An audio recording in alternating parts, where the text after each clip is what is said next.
Okay, so this session is now being recorded. Okay, so this year we're looking at what we can offer your child for next year. Okay, one of the interesting factors with digital technologies is it's the second highest earning area with the information media and telecommunications area. But essentially all jobs that you can see in that graph there rely on digital technologies to some degree. So what your child studies in digital technologies will assist them in any of their future choices. And some scary figures here, actually. I mean, I was very surprised when I came across these. It says there that within Australia's workforce, 50% will need to know how to use, build, and configure digital systems, which, I mean, for myself, I find easy, and for the students that I've been teaching, they're well versed with it now. But there's also 70% actually training for a job which will be set to be replaced by automation. Automation is going to be the future, and it's our position to, I guess, support our students so that they know how to be a part of the future. And the sad part there is we've got a lot of people losing their jobs at this point in time with the COVID, but there's 18% chance of people losing their job due to technology. Okay. But what's good for ICTs, and that is also the same for science, ITD, mathematics. Okay, we're all part of the STEM agenda, and it's the jobs within the STEM agenda are growing 2 times faster than any of the other occupations out there. So it is an area of need for the future. So it's something that will support your child. Okay, so we have 2 subjects on offer for your child. The first one that we'll be talking about is a subject called Digital Solutions. Okay, it's for the students who wish to follow an intensive academic pathway or a tertiary options pathway.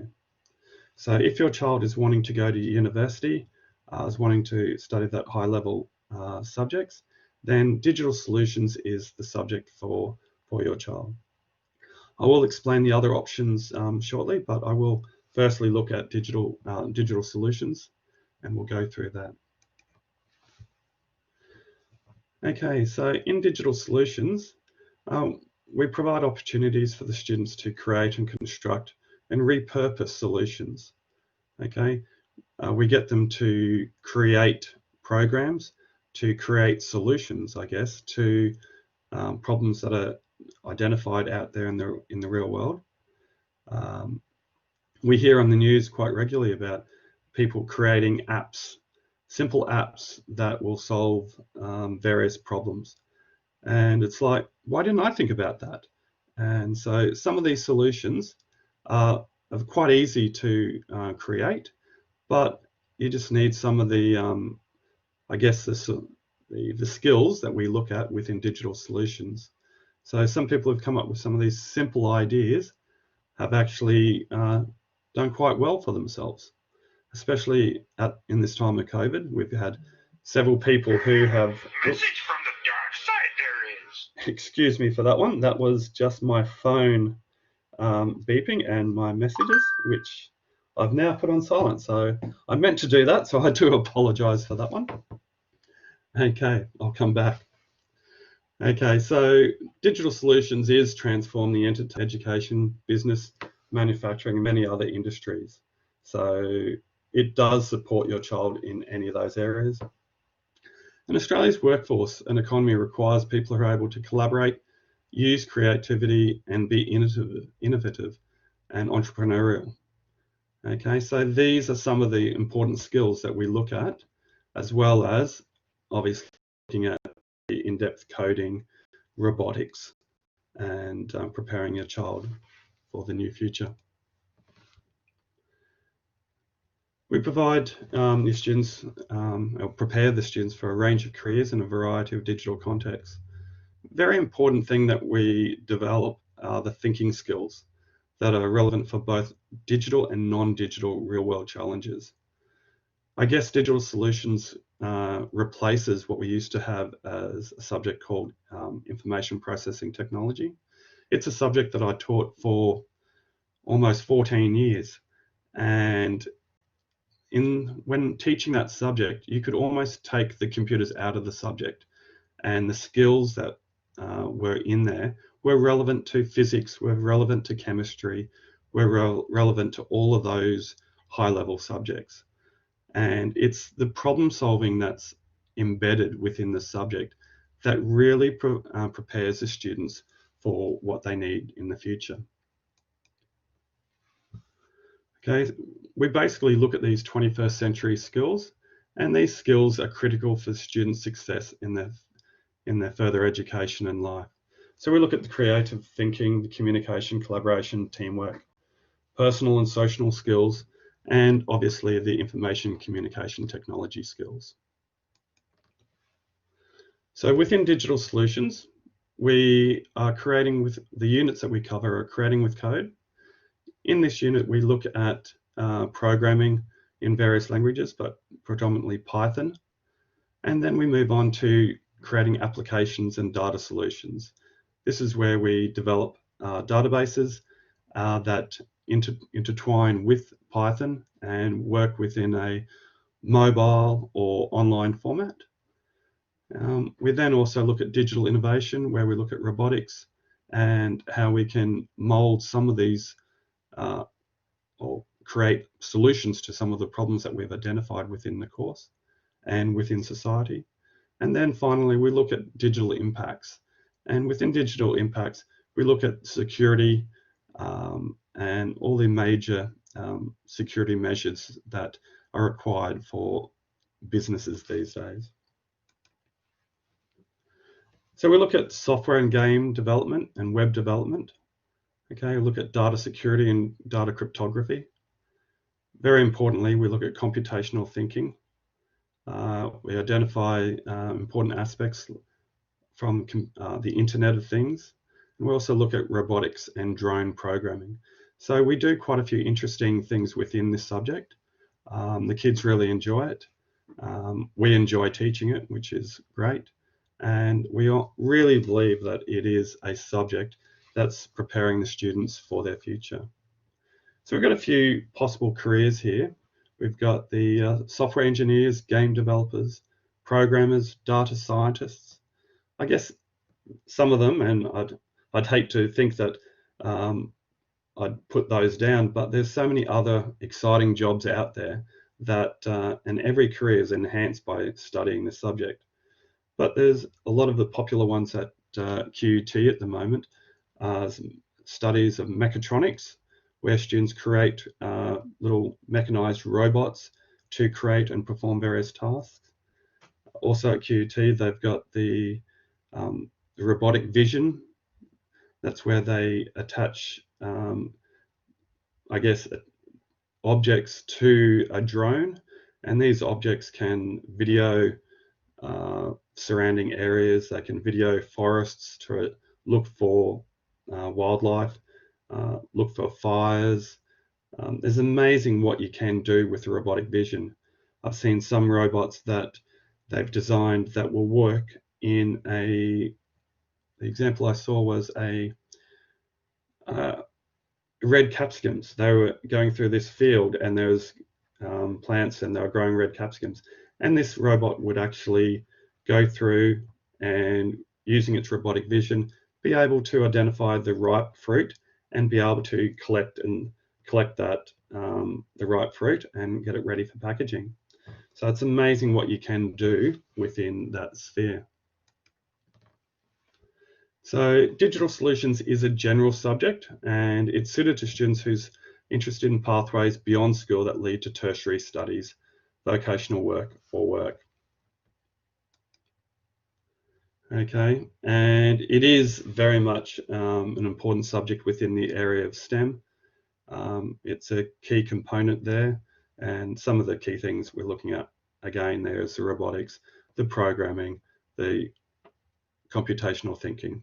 So it's very much aligning that within the STEM field. The other subject that we have on offer is an applied subject. It's called Information and Communication Technology. And this subject is available for those who are wanting to go out into the workforce to follow the work readiness pathway or to the life and work skills pathway. So if they're interested in going to TAFE or heading straight out into the workforce, then information communications technology would be a subject for that student. So again, we look at opportunities to create and construct and engage with ICTs that are relevant in the real world, where data and digital realms are transforming work, study, leisure environments of today. So we look at basically the difference between ICTs and digital solutions. In digital solutions, we create the solutions, and in ICTs, we work with the solutions. So we work with products that are already created to develop, I guess, the end product. Okay, within the subject, we'll provide your child with a knowledge of current and emerging hardware and software combinations and an understanding of how to apply them in real-world contexts, as well as that to use the skills to solve the technical and creative problems. So importantly, we'll look at the ethical and responsible use of ICTs and create responsible users. And we want to ensure that the students are aware of the social, environmental, and legal impacts of their actions. So it's very much preparing them for what's ahead of them in their future and how to, I guess, live safely within the IT environment. The areas of study that we'll be looking at is graphic design. For this, we'll be using the Adobe Creative Cloud programs such as Photoshop, InDesign, just to name a few, Illustrator. Okay, we'll also then look at website development, and within this we look at various online tools as well as Adobe Dreamweaver to develop websites for local businesses. Okay, we also look at game development and also Arduino electronics. So that's where the students get an opportunity to work with some electronics to create some robots and create little projects that possibly a little weather station, things that will connect up to the internet, be able to send data live to the web, and basically engage in that. So we get a whole variety of different areas that we study there. Possible careers from studying this. ICTs, basically it prepares you for any of the workforce areas, okay? It prepares you for graphic design, website design, advertising, sales support, office admin. I mean, there's so many jobs out there, and these are just a few. I guess that's basically the two subjects that I have on offer for your students. So we've got digital solutions, and that's a subject for a child if they wish to look more in depth with ICTs to be able to create digital solutions, to really get enjoyment out of playing with robotics and developing solutions to problems that they may find. Then the other subject we've got is the ICTs, and that's generally learning how to use the various programs that are out there, a lot of the Adobe products, various online products as well. And not only that, we also look at the Arduino programming and game development as well. So considering we've got such a small group this afternoon, I will switch on the chat. So if you do have any questions, we can ask them now. But just a reminder that we can't ask any personal questions, as this will be a public presentation. And if you do have any personal questions, my email is on the screen there right now, and we can, if you just email me via that email address, and we can discuss it personally with you, or we can arrange a time that I can call you on the phone. Okay, so I've just turned the audio on. So if anyone would like to ask any questions, please feel free. I should have a little microphone button at the bottom of the screen if you would like to ask a question. Okay. If you'd like to put your hand up, you can, and we can go from there. But if not, thank you very much for joining this afternoon, and I will be pleased to talk to you at any time and what I can offer your child. Thank you for coming. If you've got any questions, please feel free to ask away. Okay, I can also put the chat messages on, so I've got the chat turned on at the moment.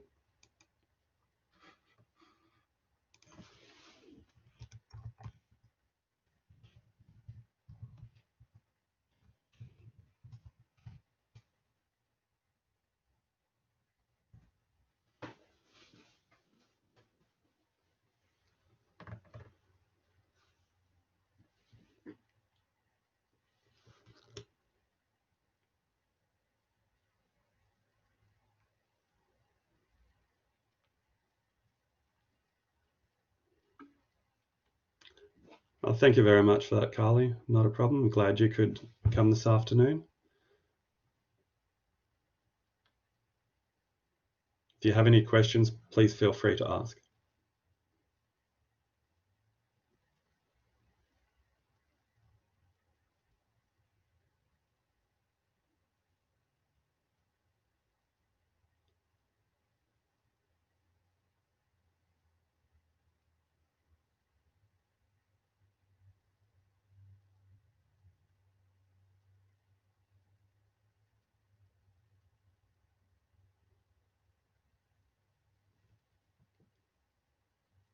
Well, I might leave it there for this afternoon. Thank you very much for attending this afternoon's presentations, and thank you very much for that.